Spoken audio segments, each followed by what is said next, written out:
తాకట్లో ఉన్న మీ బంగారాన్ని విడిపించి ఆ రోజు ధరకే కొనబడుతుంది ఆచారి గోల్డ్.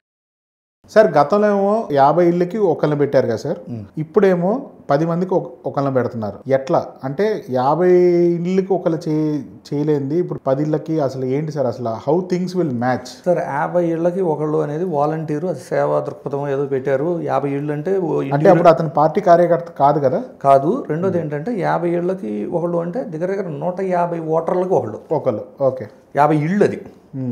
ఇప్పుడేంటి 14 లక్షల మంది అంటే ఆల్మోస్ట్ 10 అంటే వీళ్ళ ఓట్లు. నేనేమంటున్నానంటే వీళ్ళకి కావాల్సిన 51% మెజారిటీ రావడం కోసం, ఓటింగ్ రావడం కోసం అంతవరకు ప్లాన్ చేస్తే ప్రతి 10 ఓటర్స్కి ఒకళ్ళు. ఓకే, టాకింగ్ అబౌట్ ఓటర్స్కి ప్రతి 10 మందికి ఒకళ్ళు అంటే ఆల్మోస్ట్ 3 ఏళ్లకే 3 కుటుంబాలకే ఒకళ్ళు ఎలక్షనీరింగ్ చేయడానికి సిద్ధమయ్యేలాగా రెడీ చేస్తున్నారు. ఇంకో డిఫరెన్స్ ప్రతి గ్రామాల్లో ఇది సెటప్ చేయడానికి చేస్తున్నారు. రెండో డిఫరెన్స్ ఏంటి, తర్వాత ఏం చేశారు, వాలంటీర్లు ప్రభుత్వం ఇచ్చే శాలరీతో వర్క్ చేస్తున్నారు కాబట్టి వాళ్ళని వాడకూడదు ఎలక్షన్ కన్నా తర్వాత హరివర్రిగా గృహసారథులు ప్రతి 50 మందికో 50 కుటుంబాలకు ఒక గృహసారథని వీళ్ళకి రీప్లేస్మెంట్ లాగా వేరే వాళ్ళని ప్లాన్ చేశారు. కానీ వాళ్ళకేమైందంటే ఆల్ ఆఫ్ సడన్ రెడీ చేసుకోవడం, అంటే ఎలక్షన్ 2 నెలలు ఉన్నప్పుడు గృహసారథులను రిక్రూట్ చేసుకొని వాళ్ళకి ఎలక్షనీరింగ్ నేర్పించుకోవడం అన్నీ ఫెయిల్ అయ్యారు.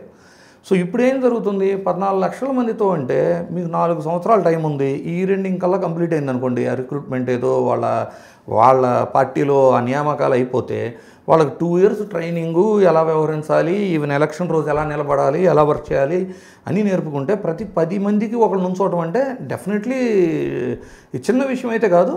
నిజంగా వాళ్ళు 14 లక్షల మందిని ఈ విధంగా ట్రైన్ చేసి ఎలక్షనీరింగ్ నేర్పి నుంచోబెట్టగలిగితే డెఫినెట్లీ వైసీపీ గెలిచిస్తారు సార్. అంటే మీరు అంత కాన్ఫిడెంట్గా ఎట్లా చెప్పగలుగుతున్నారు? అప్పుడు టీడీపీ కూడా అపోజిషన్లో ఉండే వర్క్ చేసింది, కానీ ఇప్పుడు రూలింగ్లో ఉంది కదా, అంత ఇంకా ఎక్కువ పవర్ఫుల్గా ఉంటుంది కదా సార్. ఒక డిఫరెన్స్ నేను చెప్తానండి. రూలింగ్లో ఉన్నప్పుడు ఏమైంది, ఇప్పుడు ప్రతిపక్షంలో ఉన్నాం సార్, ఒక పార్టీ ప్రతిపక్షంలో ఉంది. ప్రతిపక్షంలో ఉన్నప్పుడు ఏమైందంటే వర్గాలు విభేదాలు ఎన్నుండా కూడా ముందు పార్టీ అధికారంలోకి వస్తే కానీ మనకి ఏది లబ్ధి ఉండదు అని వర్గ విభేదాలు ఉండా కూడా కలిసి పనిచేస్తారు. ఈవెన్ మీకు కూటమిలో కూడా ఎన్నో వర్గ విభేదాలు, కొత్త అభ్యర్థులను ఇచ్చినా కూడా ఆ క్యాడర్ కానివ్వండి, పాత అభ్యర్థి క్యాడర్ కానివ్వండి అందరూ సపోర్ట్ చేస్తారు అపోజిషన్లో ఉన్నప్పుడు.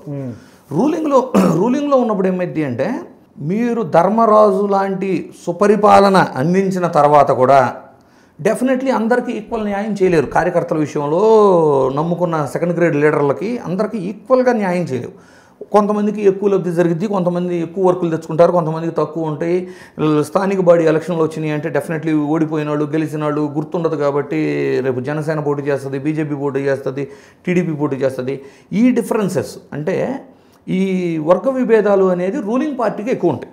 అందువల్ల ఏమైందంటే మీకు ధర్మరాజులాగో అంత అంటే శ్రీరాముడు లాంటి పాలన చేసినా కూడా మీకు యాంటీ ఇన్కంబెన్సీ అనేది డెఫినెట్లీ 4 to 5% యాడ్ ఆన్ ఎట్టి పరిస్థితుల్లో యాడ్ అవుతుంది. అంటే ఏమవుతుంది, ఇప్పుడు వైఎస్ఆర్సీపీకి ఆల్రెడీ 40% ఓటింగ్ ఉంది. యాంటీ ఇన్కంబెన్సీ వాళ్ళ త్రూ వచ్చేదో 4-5% యాడ్ అయ్యిందంటే 44 to 45% ఓటింగ్ వస్తుంది. మొన్న ఎలక్షన్లో వైఎస్ఆర్సీపీకి ఓటేసిన ప్రతి ఒక్కళ్ళు కూడా ఎప్పుడైనా గుర్తుపెట్టుకోండి, ఓడిపోయిన పార్టీకి ఓటేసిన వాళ్ళు మళ్ళీ వేస్తారు. ఇప్పుడు 2019లో టీడీపీకి ఓటు వేసిన ప్రతి ఒక్కళ్ళు 2024లో కూడా మళ్ళీ టీడీపీకి ఓటేసే ఉంటారు. సిమిలర్గా అంతే 2024లో ఓడిపోయినా కూడా వైఎస్ఆర్సీపీ కోసం నుంచున్న వాళ్ళు డెఫినెట్లీ 2029లో కూడా నుంచుంటారు. యాంటీ ఇన్కంబెన్సీ ఎంత అవుతుంది, 40+4-5% అంటే 44 to 45% వస్తుంది. విన్నింగ్కి ఇంకెంత కావాలి, 5% కావాలి.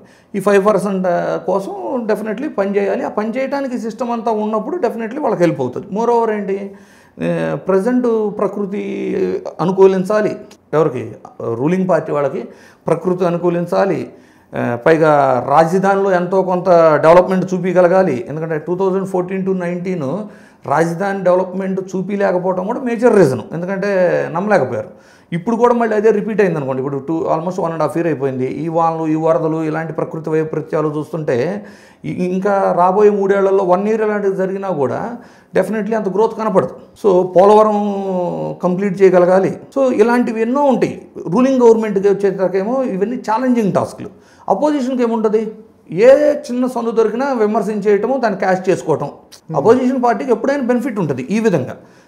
జనరల్గా ఏమైంది, అపోజిషన్లో ఉన్నప్పుడు ఎన్ని వర్గ విభేదాలు ఉన్నా కూడా అందరూ కలిసి ముందు పార్టీని అధికారంలో తెచ్చుకోవడానికి చూస్తారు. సో పోటీ చేసిన అక్కడ ఎమ్మెల్యే అభ్యర్థి ఎవరు అనేది చూడరు. ఓన్లీ ఎలా చూస్తారు, జగన్ గారిని అధికారంలో తెచ్చుకోవాలి. సో అభ్యర్థిని చూడరు ఇక్కడ, ఎమ్మెల్యే అభ్యర్థిని. అదే అధికారంలో ఉన్నప్పుడు ఎలా ఉంటుంది, మీకు స్లోగన్స్ కూడా గుర్తుండే కదా, జగన్ ముద్దు మా ఎమ్మెల్యే వద్దు, ఎక్కడ పడ్డా ఇదే కోలా మీకు 2024లో.